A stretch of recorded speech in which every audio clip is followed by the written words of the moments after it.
আমরা আগের ভিডিওতে কি দেখেছিলাম যে 3 ইকুয়েশন 3 ভেরিয়েবল বা n ইকুয়েশন n ভেরিয়েবল হলে n ইকুয়েশনস 3 আর n এর একই রকম ট্রিটমেন্ট, 3 যেভাবে করা হয়েছে n ইকুয়েশনস n ভেরিয়েবল হলে আমরা no solution, infinite solution, uniqueness or inconsistency, consistency এগুলো কখন কি হয় rank of a and rank of ab দিয়ে চেক করেছিলাম, সেগুলো প্রুফ গুলো করেছিলাম। আর কি দেখেছিলাম, যদি দেখা যায় যে ভেরিয়েবল একটা কম, দুটো ভেরিয়েবল 3টি ইকুয়েশন বা 10টা ভেরিয়েবল 11টা ইকুয়েশন, সেক্ষেত্রে প্রবলেমটাকে এভাবে দেখা যেতে পারে, নানাভাবে দেখা যেতে পারে, 3 ভাবে দেখা যেতে পারে বেসিক্যালি। একটা ভাবে দেখা যেতে পারে এটা একটা এলিমিনেশন প্রবলেম, আমি 10টা থেকে 10টা সলভ করে 11 নম্বরটা বসিয়ে দেবো। And it is the same as a consistency problem of 11 equation of 10 variables, say n plus 1 equations and n variables. এটা একটা এলিমিনেশন প্রবলেম বা এটা কনসিস্টেন্সি প্রবলেম সেটা হতে পারে। অথবা এটাকে n plus 1 equation, n plus 1 variable, কিন্তু সেক্ষেত্রে একটু আমার স্কোপটা বেড়ে গেছে, সেক্ষেত্রে আমাদের এক্সট্রা ইনফরমেশন আসবে, সেই জন্য আমরা এটা একটা নেসেসারি কন্ডিশন পাবো যে যখন এলিমিনেশন করলে কি আসবে বা কনসিস্টেন্সি কন্ডিশনটা যদি কনসিস্টেন্ট হয় তাহলে কি হবে, কিন্তু n plus 1 equation n plus 1 ভেরিয়েবলের ক্ষেত্রে, কিন্তু n plus 1 equation n plus 1 ভেরিয়েবলের ক্ষেত্রে সেই ঘটনাটা ঘটলে সেটা সেই কন্ডিশনটা হোল্ড করলে যে কনসিস্টেন্ট হবে সেটা বলা যায় না, আরো কিছু ফার্দার চেক দরকার, সেটা আমরা আবার n ইকুয়েশন n ভেরিয়েবল থেকে পেয়ে যাব। কারণ এখানে একটা ব্যাপার আছে যে আমি যখন দেখেছিলাম 3 ভেরিয়েবল 3 ইকুয়েশন, সেখানে যখন সেটাকে 2 ভেরিয়েবল 3 ইকুয়েশনে নামাতে চাইছিলাম, বেসিক্যালি 3 ভেরিয়েবল 3 ইকুয়েশনটা আমাকে হোমোজিনিয়াস হয়। সেক্ষেত্রে এখানে যখন n equation n plus 1 variable, sorry n variable, যখন n plus 1 equation n variable, সেটাকে আসলে n plus 1 equation n plus 1 ভেরিয়েবলের ক্ষেত্রে এটা হোমোজিনিয়াস হিসেবে দেখা যায়, এবং সেক্ষেত্রে হোমোজিনিয়াস মানে এটা কনসিস্টেন্ট থাকবেই। অন দ্য আদার হ্যান্ড শুধু কনসিস্টেন্ট হলে হবে না, জেডটাকে নন জিরো হতে হবে, মানে জেড মানে লাস্টের ইকুয়েশন যেটাকে আমি -1 পুট করব, পুট করে আমি n equation n plus 1 equation এর ভেরিয়েবল পাবো, একটা ভেরিয়েবল যখন কম। এবং যে কোনো হোমোজিনিয়াস থেকে সলভ করার টেকনিকই এটা, যখন একটা সলিউশন টেকনিকটা আমরা পরের ভিডিওতে দেখব, যে কখন n plus equation n equation n ভেরিয়েবলের ক্ষেত্রে হোমোজিনিয়াস এর ক্ষেত্রে কিভাবে সলভ করতে হয়, সেটা পরের ইকুয়েশনের পরের ভিডিওতে দেখব। যে হোমোজিনিয়াস সলভ করার টেকনিকই হচ্ছে এটা, যে একটাকে নন জিরো বসিয়ে দিতে হয়, 1 কিছু একটা বসিয়ে দিতে হয়, এবং সেটা বসানোর পর যদি দেখা ইনকনসিস্টেন্ট, তাহলে সেটাকে বোঝা গেল যেটা 1 বসানো যাবে না, ওটা 0 বসাতে হবে, তো 0 বসিয়ে সলভ করে নাও। আর যদি দেখি না ওটাকে, বা প্রথমে 0 বসাতে পারি, 0 বসিয়ে দেখি যে ইনফাইনাইট সলিউশন আসছে, তাহলে জেনে গেলাম এটা কোন সলিউশন আছে। 1 বসিয়ে দেখি যে আরো ইনফাইনাইট সলিউশন আসছে, তাহলে সেখানে সলিউশনগুলো বুঝে গেলাম, যেখানে 0 হতে পারে, 1 হতে পারে, এমন হতে পারে 1 হতে পারে না, 0 হতে পারে, সেটাও হতে পারে। এমন হতে পারে যে লাস্ট ভেরিয়েবলটা 0 বসালে সবাই 0 হয়ে যাবে, লাস্ট ভেরিয়েবলটাকে নন জিরো বসাতেই হবে নন জিরো ইকুয়েশন সলিউশন পেতে গেলে, সেটাও হতে পারে। আর একবার 1 বসিয়ে যদি করতে পারি, তাহলে 5 বসিয়ে করতে হবে, একই ব্যাপার। একটা যেকোনো নন জিরো বসালেই হয়। সেগুলো পরের ভিডিওতে দেখবো আমরা কিভাবে সলিউশন করা হয়। আবার নন নন হোমোজিনিয়াস থাকলে হোমোজিনিয়াস হেল্প কি করে নেওয়া হয়, তো নন হোমোজিনিয়াস থাকলে হোমোজিনিয়াস হেল্প নিয়ে সলভ করতে হয়, আর হোমোজিনিয়াস থাকলে সেটাকে তার নিচের ভেরিয়েবলে একটা কম ভেরিয়েবলে নন হোমোজিনিয়াস হেল্প নিতে হয়। ব্যাপারটা এরকম, যে যদি 5 খানা ভেরিয়েবল থাকে, যদি নন হোমোজিনিয়াস থাকে, তাহলে আমি সেটাকে 5 খানা ভেরিয়েবল একটা হোমোজিনিয়াস দেখবো প্রথমে, তার সলিউশন করার চেষ্টা করব। সেটা সলভ করার জন্য আমি 4টে ভেরিয়েবল নন হোমোজিনিয়াসটাকে দেখবো, আর 4টে ভেরিয়েবল নন হোমোজিনিয়াস সলভ করার জন্য আমি 4টে ভেরিয়েবল হোমোজিনিয়াসটাকে দেখবো, এভাবে একটা কমতে আসবে, কমে দেখতে পারি, এটা একটা দিক। অথবা ডাইরেক্টলি আমি গস এলিমিনেশন মেথড ইউজ করব। There are several methods, there are several efficient method also to solve this. Gauss-Seidel method, iteration method to solve this system of linear equation. ওটা আলাদা ইস্যু। আমরা এখন সিস্টেম সলিউশন নিয়ে চিন্তা করছি না, সলিউশন মেথড নিয়ে চিন্তা করছি না, আমরা এখন সিস্টেমের কনসিস্টেন্সি নিয়ে, কখন সলিউশন আছে কখন নেই, কোন ভ্যালুর জন্য আছে সেগুলো দেখছি, ইনফাইনাইট না ফাইনাইট। এবার কোশ্চেন হচ্ছে, যদি আমার ইকুয়েশন আরো বেশি হয়ে যায়, যে 10টা ইকুয়েশন 4টে ভেরিয়েবল, বা উল্টোটা 4টে ভেরিয়েবল 2টো ইকুয়েশন, সেক্ষেত্রে ব্যাপারটা কি, সেটা বোঝার আগে আমার একটা জিনিস শিখতে হবে, যেটা করে redundant equation. So now this is important term is called redundant equation. Redundant equation. What is called redundant equation? It is clear যে redundant equation হচ্ছে এই ইকুয়েশনটা অন্য ইকুয়েশন থেকে তৈরি করা সম্ভব। মানে যদি এরকম ax equal to b এরকম একটা সিস্টেম লিনিয়ার ইকুয়েশন হয়, মানে এরকম একটা জিনিস। এবার আমরা এতক্ষণ কলাম দিয়ে দেখছিলাম, রো দিয়ে দেখবো, কারণ যখন সলিউশন পেয়ে প্রশ্ন আসে, তখন সেটা x1 x2 গুলোকে, এই x ভেক্টরটাকে যখন আমি কোএফিসিয়েন্ট হিসেবে মানে লিনিয়ার কম্বিনেশনের কোএফিসিয়েন্ট হিসেবে দেখি, সেগুলো আমাকে বার করতে হয়, সেগুলো আমরা তখন কলাম ভেক্টর হিসেবে দেখি। কিন্তু যখন আমি একটা ইকুয়েশন, একটা পার্টিকুলার ইকুয়েশন দেখব, তখন একটা পার্টিকুলার ইকুয়েশন বেসিক্যালি একটা রো। এই রো এর সাথে এই কলামটার ডট প্রোডাক্ট। সো যখন আমি ইকুয়েশন হিসেবে দেখছি, তখন রোটা দেখছি, এই রো এর সাথে এই কলামটা গুণ করে একটা ভ্যালু পাচ্ছি। মজার ব্যাপার, যখন এই পুরো সিস্টেমটাকে একসাথে দেখবো, তখন কিন্তু একটা কলাম টু কলাম দেখবো। কলামের সাথে একটা কলামের লিনিয়ার কম্বিনেশন হিসেবে কলামটাকে দেখবো। সেটা অনেক ফার বেটার। কিন্তু এটাও ইম্পর্টেন্ট যে একটা রো ভেক্টর সাথে একটা কলাম ভেক্টর গুণ করে ডট প্রোডাক্ট করে একটা সিঙ্গেল রিয়েল নাম্বার পাচ্ছি। বলছি দেখা যায় যে এই রো গুলোর মধ্যে কোনো একটা রো বাকি রো গুলো দিয়ে লেখা যাচ্ছে, তখন সেই ইকুয়েশনটাকে বলা রিডান্ডেন্ট। এই রো গুলো লিখলে হবে শুধু নয়, তার করসপন্ডিং একটা অগমেন্টেড ম্যাট্রিক্সটাকে লিখতে হবে। সো অগমেন্টেড ম্যাট্রিক্সটাকে আমি দেখো। সো আমি আমার হচ্ছে কোএফিসিয়েন্ট ম্যাট্রিক্সের রো গুলো পরপর আছে। এটা আমার এ ম্যাট্রিক্সটা, আর এ ধার দিয়ে আমার এই বি ম্যাট্রিক্সটাকে দাঁড় করিয়েছি। এবার যদি দেখা যায় যে কোনো একটা রো, ধরা যাক এরকম একটা রো, থার্ড রো বা কিছু একটা, এই রোটা আমার এই পুরো রোটা অগমেন্টেড নিয়ে, এটা এ এটা বি, পুরো রোটা আমার অন্য রো গুলোর লিনিয়ার কম্বিনেশন হিসেবে লেখা যাচ্ছে। তার মানে এই ইকুয়েশনটা রিডান্ডেন্ট, এই ইকুয়েশনটা একটা এক্সট্রা কোনো কন্ট্রিবিউশন নেই, এটা আমি ফেলে দিতে পারি। কারণ এরকম ইকুয়েশন আমি ইনফাইনাইট ডিমেনশন ইকুয়েশন বার করে ফেলতে পারি। এখন x + y + z = 5 আমি লিখতে পারি 2x + 2y + 2z = 10, 3x + 3y + 3z = 15। এগুলো আর নতুন কোনো ইকুয়েশন নয়। এতে কোনো নতুন সলিউশন ঢুকবেও না। কখন নতুন সলিউশন ঢোকে না, এক্সট্রা ইকুয়েশন দেওয়া মানে এক্সট্রা কন্ডিশন দেওয়া। এক্সট্রা কন্ডিশন দেওয়া মানে হচ্ছে আমার কিছু সলিউশন ড্রপ করে যেতে, কিছু সলিউশন কমে গেল। সো কিন্তু এক্ষেত্রে কোনো সলিউশন কমবে না, কারণ ওটা আসলে অন্যগুলো যেটাকে যা স্যাটিসফাই করবে, এটাকেও সেই সলিউশন স্যাটিসফাই করবে, কারণ ওটা অন্য ইকুয়েশন গুলোকে দিয়ে লেখা হয়েছে। কিন্তু মজার ব্যাপার, যদি এরকম হয় যে ঠিক আছে, আমার এই অংশটুকু, এই লাইনের এই যে রোটার এই অংশটুকু এদের লিনিয়ার কম্বিনেশন হিসেবে লেখা যাচ্ছে, কিন্তু এই পার্টটাকে সেম লিনিয়ার কম্বিনেশন লেখা যাচ্ছে না, সেম লিনিয়ার কম্বিনেশন হিসেবে লেখা যাচ্ছে না। তোমরা কি দাঁড়াচ্ছে, রো হিসেবে দেখছি। ধরা যাক এটা ith row, AI vector. AI vector ধরা যাক আমি এভাবে লিখতে পাচ্ছি c1 a1 vector plus dot dot dot ci minus 1 ai minus 1 ci plus 1 ai plus 1 plus dot dot, এগুলো কিন্তু ভেক্টর। হ্যাঁ, এই এআই এগুলো সব ভেক্টর, আর c1 c2 গুলো real number coefficient cn an। আমি এইভাবে লিখতে পাচ্ছি, n খানা ইকুয়েশন আছে, আমি এভাবে লিখতে পারলাম। কিন্তু মজার ব্যাপার, এই যে এখানে করসপন্ডিং বিআইটা, এটা হচ্ছে বিআই, বিআইটা কিন্তু not equal to c1 b1 dot dot dot ci minus 1 bi minus 1 plus ci plus 1 bi plus 1। অন্য কোনো হয়তো লেখা যায়, কিন্তু জাস্ট এইভাবে লেখা যাচ্ছে না, cn bi bn নয়। তার মানে ইনকনসিস্টেন্ট। যদি এই ঘটনাটা ঘটে তাহলে বোঝা যাবে নো সলিউশন। কোনো একটা রোর জন্য যদি এটা ঘটে, যে এটা হচ্ছে বাট ওটা হচ্ছে না। যদি প্রথমটাই না হয় সেটা অন্য প্রশ্ন, তাহলে তো প্রশ্নই নেই, কারণ প্রথমটাই যেহেতু হচ্ছে না, মানে এআইটাই অন্যভাবে লিখতে হচ্ছে, ইন্ডিপেন্ডেন্ট, সেক্ষেত্রে বিআইটা লেখা গেল কি লেখা গেল না কিছু আসে যায়, কারণ কোএফিসিয়েন্ট ভেক্টরের মধ্যেই ওটা, কোএফিসিয়েন্ট ম্যাট্রিক্সের মধ্যে ওই ভেক্টরটাই, রো ভেক্টরটা নিউ কন্ট্রিবিউশন দিচ্ছে, ফলে পুরো অগমেন্টেড এর মধ্যে ওটা নিউ কন্ট্রিবিউশন তৈরি করবে কি করবে না সেটা অন্য প্রশ্ন, হয়তো নাও করতে পারে, কারণ না করবে। যদি ছোট অংশটা নিউ কন্ট্রিবিউশন তৈরি করে, তাহলে বড় অংশটাই করবে, কারণ ছোট অংশটা যেহেতু আমার একটা ভেক্টর n+1, ধরে এটা m+1 ধরি, m+1 কলাম, তার মধ্যে m অংশটায় মানে m একটা লাস্টটা বাদ দিয়ে, সেটা যদি বাকিগুলোর লিনিয়ার কম্বিনেশন লেখা না যায়, তাহলে একটা এক্সট্রা অ্যাড করলে লিনিয়ার কম্বিনেশন লেখা সম্ভব নয়। কারণ আমি যদি পুরো রোটা নিয়ে নিই, মানে m+1 খানা কলাম নিয়ে নিই ith রোটায়, তো সেটাকে যদি লিনিয়ার কম্বিনেশন লেখা সম্ভব হয়, মানে এবি ম্যাট্রিক্সটার যদি আমার ith রোটাকে যদি বাকি রো গুলো দিয়ে লিনিয়ার কম্বিনেশন লেখা সম্ভব হয়, নিশ্চয়ই এ ম্যাট্রিক্সেরও সেই একই লিনিয়ার কম্বিনেশন ইউজ করলে হয়ে যাবে। উল্টোটা ট্রু নয়। সো নতুন কন্ট্রিবিউশন ওখানে না থাকলে এখানেও থাকবে, ওখানে না, কিন্তু এতে নতুন কন্ট্রিবিউশন নেই, কিন্তু এবিতে নতুন কন্ট্রিবিউশন হয়ে গেছে, তাহলে বোঝা যাবে ইনকনসিস্টেন্ট।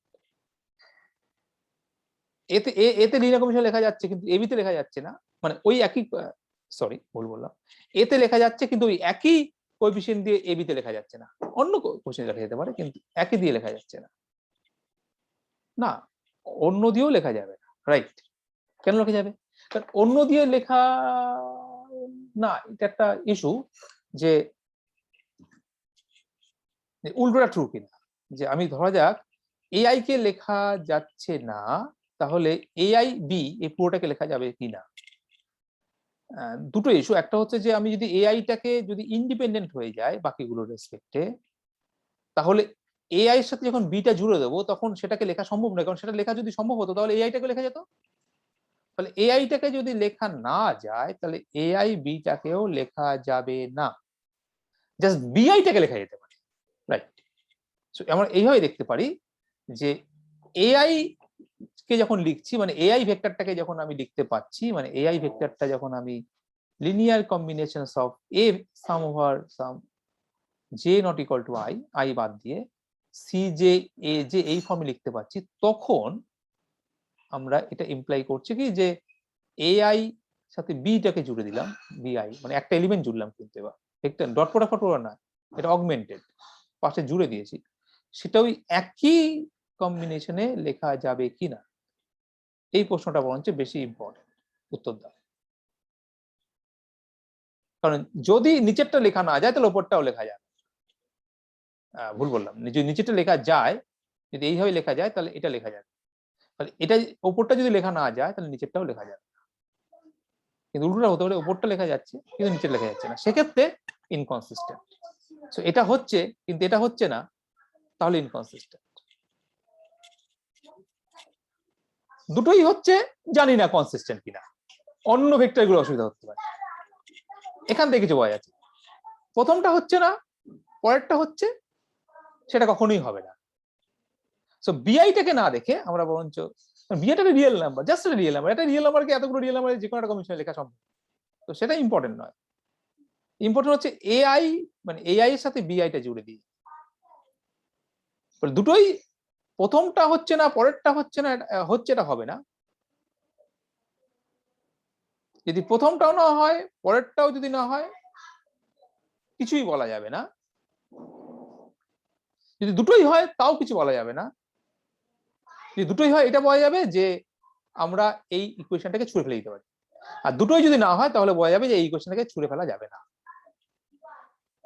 দুটোই যদি স্যাটিসফাই করে তাহলে বলা যাবে যে এই ইকুয়েশনটা আসলে ফালতু, যদি দুটোই না করে তাহলে বলা যাবে যে এই ইকুয়েশনটা ইম্পর্টেন্ট। প্রথমটা করছে না পরেরটা করছে, এটা হতে পারে না, প্রথমটা করছে যদি পরেরটা না করে তাহলে ইনকনসিস্টেন্ট। তাহলে দুটোই যদি করে তাহলে এটাকে বলে রিডান্ডেন্ট ইকুয়েশন, দুটোই স্যাটিসফাই করছে, তার মানে ইকুয়েশনটাকে আমি ফেলে দিতে পারি। সেটা কিন্তু ইকুয়েশন সংখ্যা ছোট কম হোক, ভেরিয়েবল থেকে বেশি হোক, কিচ্ছু আসে যায় না, কিচ্ছু আসে যায় না। তার মানে আমাকে ফার্স্ট কাজ হবে রিডান্ডেন্ট ইকুয়েশনগুলোকে ফেলে দেওয়া, যত রিডান্ডেন্ট ইকুয়েশন সব ফেলে দেওয়া। তো ধরা যাক আমি সমস্ত রিডান্ডেন্ট ইকুয়েশন ফেলে দিয়েছি, there is no redundant equation.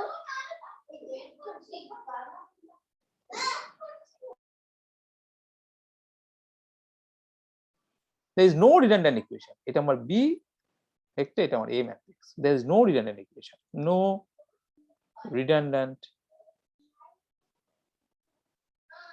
What is the meaning? No redundant equation. তার মানে হচ্ছে যতগুলো রো আছে সবকটা রো A তে, A তে যতগুলো রো আছে সবকটা independent. All the rows are independent. All the rows of A are independent. That means all the rows are AB also independent. Because সমস্ত all the rows are actually AB are independent. এইভাবে লেখা যেতে পারে শুধু, right? AB are independent, এইভাবে চিন্তা করো। এটা না, এমন হতেই পারে এর রো ডিপেন্ডেন্ট কিন্তু AB রো ইন্ডিপেন্ডেন্ট, তাহলে সেটা ইনকনসিস্টেন্ট। সো ইনকনসিস্টেন্ট এখন আমি আসেনি, আমার এক্সট্রা সলিউশন ইকুয়েশনগুলোকে সব ফেলে দিলাম, তার মানে AB এর যত আমার ইন্ডিপেন্ডেন্ট রো আছে সবগুলোকে বাদ দিয়ে দিলাম, তার মানে এক্সট্রা সলিউশন ফেলে দিয়েছি। এবার যদি দেখা যায় যে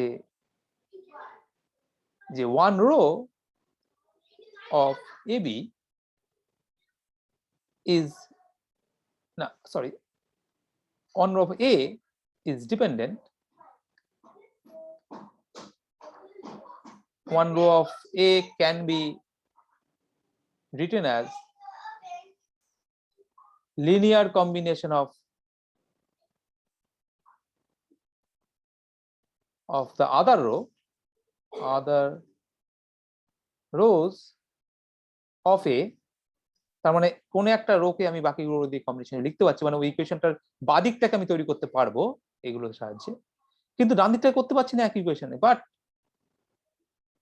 all the rows of AB is independent, তাহলে নো সলিউশন। আর এই জিনিসটা এক্স্যাক্টলি বলছে যে আমাকে যে rank of AB is strictly less than strictly greater than rank of AB is strictly greater than rank of A, এই কথাটাই বলছে এটা, যে একটা রো আছে বা maybe more than one row, at least one row, এটা জাস্ট একটা বেশি নাও হতে পারে, এমন হতে পারে র্যাঙ্ক অফ এ 5 আর rank of b 20। So at least one row of A can be written as, so আরো অনেক রো লেখা যেতে পারে, linear combination of the others, but all the rows of AB is independent, তার মানে একটা ফুল rho rank, মানে সবকটা রো, যে কটা রো সেটাই র্যাঙ্ক AB, কিন্তু এর র্যাঙ্কটা থেকে কম, এক্স্যাক্টলি সেই কথাটাই বলছে এখানে, এটা ইনকনসিস্টেন্ট, নো সলিউশন। সো এই চেকিংটা আমি আগেও করতে পারি, রিডান্ডেন্ট ফেলে দেওয়ার আগেও করতে পারি, রিডান্ডেন্ট ফেলে দেওয়ার আগেও যদি এটা হয়, যে কোনো আগে একটা করতে পারি, আমরা আগে চেক করে দেখতে পারি সবকটা রো AB ইন্ডিপেন্ডেন্ট কিনা, দেখা যায় সবকটা রো AB ইন্ডিপেন্ডেন্ট হয়ে গেল, তাহলে আমি আবার AB এটার রোটা দেখলাম যে ডিপেন্ডেন্ট কিছু কোনটাকে বাকি দিকে আছে কিনা, তো ফেলে দিলাম, তাহলে ইনকনসিস্টেন্ট। তো আগে এটাও চেক করতে পারি, একসাথে চেক করছি, আমি একটা রো ধরে ধরে হয়তো চেক করছি, যে পুরো এবি রো ধরে ধরে চেক করছি যে এই রোটা বাকি রো লেখা যায় কিনা, ওকে লেখা গেল, ফেলে দাও, এটা লেখা গেল না, চেক করো তো এটাকে লেখা যায় কিনা, ওই একই ভাবে লেখা গেল না, ও ইনকনসিস্টেন্ট, লেখা গেল, ঠিক আছে রেখে দাও, লেখা গেল না, রেখে দাও। সো এভাবে স্টেপিং হলো, ফার্স্ট রোটা দেখি, first row a b, first row দেখলাম, এবি ফার্স্ট রোটা যদি দেখা যায় যে বাকি রো দিয়ে লেখা যাচ্ছে, ফেলে দাও ফার্স্ট ইকুয়েশনটা।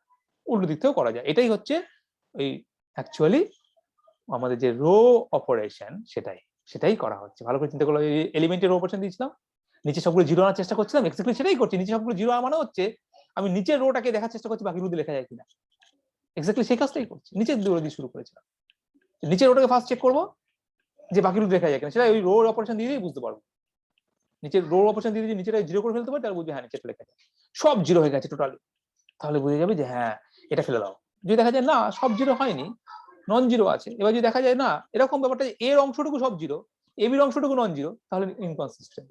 আর যদি দেখা যায় না এবির মধ্যে নন জিরো কিছু আছে, লেখা যাচ্ছে না, তাহলে এটা এই ইকুয়েশনটাকে ফেলা যাবে না।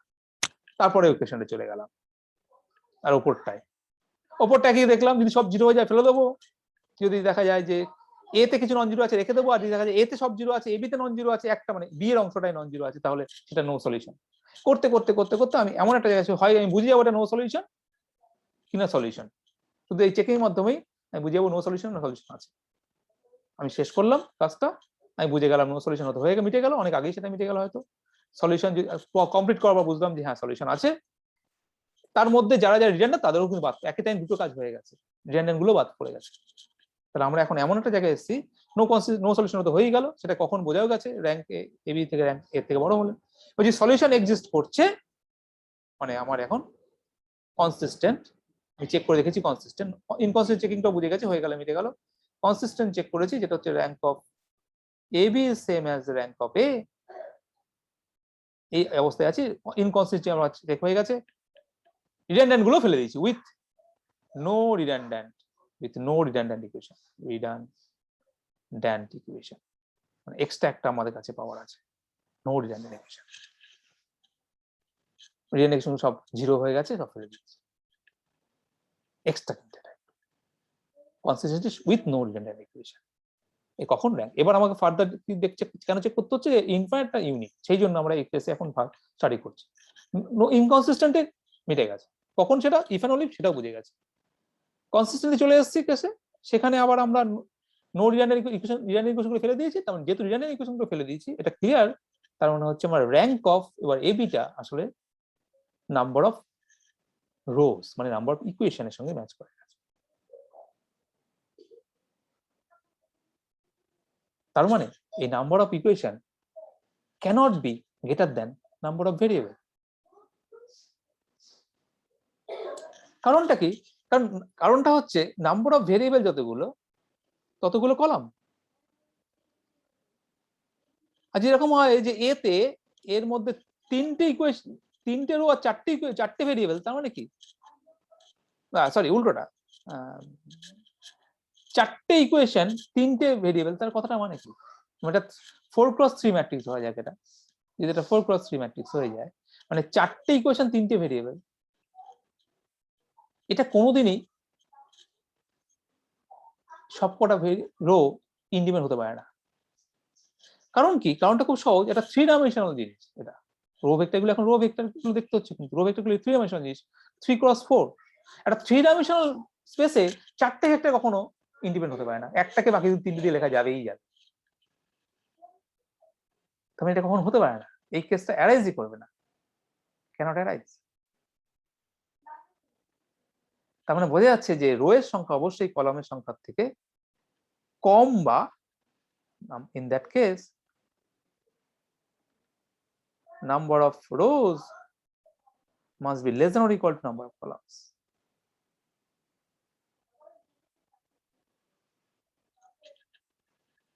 তার মানে ভেরিয়েবলের সংখ্যা থেকে ইকুয়েশন সংখ্যা কম হবে, কখনো বেশি হতে পারে না এই কেসে, যেখানে আমি consistent as well as no redundant equation. Redundant equation গুলো আমি ফালতু ইকুয়েশন তৈরি করে অনেক ইকুয়েশন বাড়িয়ে দিতে পারি, কিন্তু যখন রিডান্ডেন্ট ইকুয়েশন ফেলে দিয়েছি এবং কনসিস্টেন্সিও আছে, তখন একমাত্র কেস হচ্ছে আমাদের number of rows must be less than equal to number of column in a not a b, in a. কারণ এবি আর দেখার দরকার নেই, কনসিস্টেন্ট হয়ে গেছে, এবিটা সলিউশন করার সময় লাগবে। আর আমার নো সলিউশন, ইনফারেন্স সলিউশন ক্ষেত্রে আর এবির কোনো প্রয়োজন, বি এর কোনো প্রয়োজন, আমি জানি ওটা থেকে কোনো রকম ডিস্টার্ব করবে না, আর এবির প্রয়োজন। র্যাঙ্ক মিলে গেছে, র্যাঙ্ক এবি ইকুয়াল টু র্যাঙ্কে চলে গেছে, বিটাকে আর দেখার দরকার। এবার এতে দেখছি, এতে আবার বুঝে গেছি যে নাম্বার অফ রো আর number of columns in a, এটা হচ্ছে আমার অবশ্যই number of row less than equal to number of column. এবার প্রায় শেষের দিকে আমরা বুঝে গেছি, আর দুটো কেস পড়ে আছে। যদি নাম্বার অফ রো আর number of column in a সমান হয়ে যায়, তার মানে যত ডাইমেনশনাল স্পেস তত ডাইমেনশনে আমি আছি। তার মানে কি, মানে এটা n ক্রস n ম্যাট্রিক্স হয়ে গেছে। তার মানে ওই যে কলাম ভেক্টরটাকে ইউনিকলি লেখা যাবে, কলাম ভেক্টরটাকে ইউনিকলি লেখা যাবে। 3 ডাইমেনশনাল স্পেসে তিনটে ভেক্টর থাকে, তাহলে যে কোনো একটা ভেক্টরকে ওই তিনটে ভেক্টর ইউনিকলি লেখা যায়। কিন্তু 2 ডাইমেনশনাল স্পেসে যদি তিনটে ভেক্টর থাকে, তাহলে আমরা জানি যে আরেকটা 4th ভেক্টরকে আমি তিনটে ভেক্টরে অসংখ্য কম্বিনেশন লিখতে পারি। একইভাবে 2 ডাইমেনশনাল ভেক্টরে যদি দুটো ভেক্টর থাকে যারা 2 ডাইমেনশন আছে কিন্তু 1 ডাইমেনশন নেই, তারা লাইনে নেই কিন্তু প্লেনে আছে, তখন থার্ড যে কোনো ভেক্টরকে ইউনিকলি লেখা যায়। এটা আমরা প্রথম দিকে ভিডিও দেখেছিলাম। তার মানে এই যে কলামটাকে এবার ঘুরে যাচ্ছি, rho number of rho independent n cross n, তার মধ্যে n খানা রো ইন্ডিপেন্ডেন্ট। আর আমরা একটা প্রমাণ করিনি, মেজর যেটা প্রমাণ করিনি, বাদ দিয়ে গেছি, যে রো যতগুলো রো ইন্ডিপেন্ডেন্ট থাকে ততগুলো কলাম ইন্ডিপেন্ডেন্ট থাকে, সেই প্রমাণটা কিন্তু করিনি। সেটা সবচেয়ে ইম্পর্টেন্ট ম্যাট্রিক্সে, সেটাই সবচেয়ে ম্যাজিক, যতগুলো রো ইন্ডিপেন্ডেন্ট ততগুলো column independent, row rank equal to column rank. তার মানে কি, যতগুলো n খানার মধ্যে n খানাই রো ইন্ডিপেন্ডেন্ট, কারণ র্যাঙ্কটা তো n, এক্সট্রা কিছু নেই, ফালতুগুলো সব ফেলে দিয়েছি। তাহলে n খানা কলাম ইন্ডিপেন্ডেন্ট, আর n খানা কলামই যদি ইন্ডিপেন্ডেন্ট হয় n ডাইমেনশনাল স্পেসে, তাহলে এই বি ভেক্টর, বি কলামটাকে আমি ইউনিক লিখতে পারবো। তার মানে নাম্বার অফ রো আর in that case number of row যদি নাম্বার অফ কলামের সাথে ম্যাচ করে যায়, in this case if number of rows in A is equal to number of column in A, unique solution. Unique solution আর কোনো case নেই, কিন্তু এই একটাই case, if and only that. And the last one, number of row in A is strictly less than number of columns in A. Number of columns in A means number of variables in number of variables. So number of equation যদি number of variables ছোট হয়, এটা কিন্তু rank, number of রোটাই কিন্তু rank, which is actually rank, কারণ কোনো extra equation নেই, সবকটা ইন্ডিপেন্ডেন্ট, সেটাই র্যাঙ্ক। র্যাঙ্ক অফ এ যদি নাম্বার অফ, এটা হচ্ছে ভেরিয়েবল, নাম্বার অফ ভেরিয়েবল, এইভাবে দেখতে হবে। নাম্বার অফ ভেরিয়েবলটা রো কলাম দিয়ে দেখছি, রো দিয়ে দেখছি। যদি নাম্বার অফ ভেরিয়েবলস থেকে যদি র্যাঙ্ক ছোট হয়ে যায় স্ট্রিক্টলি, তার মানে রো এর সংখ্যা কম, ডাইমেনশনটা বড়,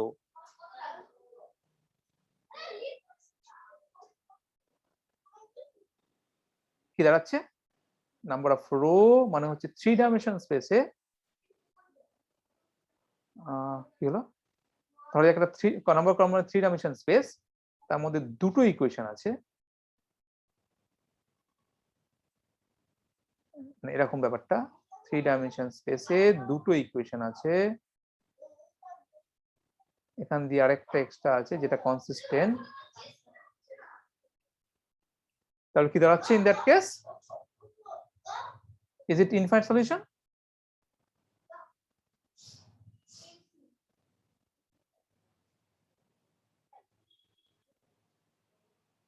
yes it is infinite solution why it is infinite rank of this matrix is 2 which is same as rank of AB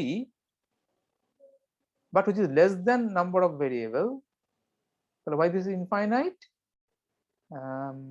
it's consistent obvious because the AB rank and AB rank is same তার মানে এই last কলামটাকে আমি right আমাকে এবার উল্টো হয়ে দেখতে হবে রাইট এবার এবার এটা দেখার জন্য আমাকে উল্টে ব্যাক করে আসতে এটা দেখার জন্য আমাকে কলাম ওয়াইজ দেখতে হবে সলিউশন ইউনিক কি কনসিস্টেন্ট কি সেটা সলিউশনটা কলাম দিয়ে আসছে এখানে যদি x আর y সরি এখানে x y না x y z যদি এখানে তিনটে ভেরিয়েবল থাকে তিনটের কলামে যদি তিনটে ভেরিয়েবল বেসিক্যালি আমি x ইনটু একটা কলাম প্লাস y ইনটু একটা কলাম এবার উল্টো হয়ে দেখছি প্লাস z ইনটু একটা কলাম ইকুয়াল টু এই b কলামটা নাও এবার কি হয়ে গেছে উল্টে গেছে এবার 2 ডাইমেনশন ভেক্টর স্পেসে তিনটে ভেক্টর 2 ডাইমেনশন ভেক্টর স্পেসে তিনটে ভেক্টর যেহেতু তার মানে কখনোই ইন্ডিপেন্ডেন্ট হতে পারে না ডিপেন্ডেন্ট তার মানে যখন আরেকটা ভেক্টর কনসিস্টেন্ট লিখতে পারবো কিন্তু সেটা অসংখ্য ভাবে লেখা যাবে যেহেতু 2 ডাইমেনশনে তিনটে ভেরিয়েবল আছে তিনটে ভেক্টর আছে আমার কাছে 2 বলে 3 বলে নয় এটা যদি যদি এরকম রো সংখ্যা কম হয়ে যায় কলামের সংখ্যা বেশি হয় তার মানে আমার যখন ভেরিয়েবলের সংখ্যা বেশি রো এর সংখ্যা ইকুয়েশন সংখ্যা কম তখন ঘুরিয়ে দিলে যখন ইকুয়েশনটাকে ওই বিটাকে লেখার জন্য আমি যখন কলামগুলো দিয়ে লিখবো কলামগুলোর কোএফিসিয়েন্ট গুলো আমার সলিউশন বেসিক্যালি ওই সলিউশন কোএফিসিয়েন্ট গুলো যখন লিখতে যাবো পেতে যাবো তখন column number of column will be greater than number of rho হওয়ার জন্য আমার ডাইমেনশনটা কম হবে নাম্বার অফ ভেক্টর সেখানে বেশি হয়ে যাবে যখন কলাম ভেক্টর হিসেবে দেখবো এখন রো ভেক্টর হিসেবে দেখছিলাম তখন ভেক্টর গুলোর সংখ্যা বেশি কম ছিল ডাইমেনশন সংখ্যা বেশি ছিল আর এখানে উল্টোটা ডাইমেনশন সংখ্যা কম ভেক্টর সংখ্যা বেশি মানে ডিপেন্ডেন্ট হবেই বাধ্য তখন যেহেতু লেখা যাচ্ছে এটা ইনফাইনাইটলি মেনি লেখা যাচ্ছে ইনফাইনাইট সলিউশন এটাই হচ্ছে আজকের মতো পরে ভিডিওতে পরে দেখা যাবে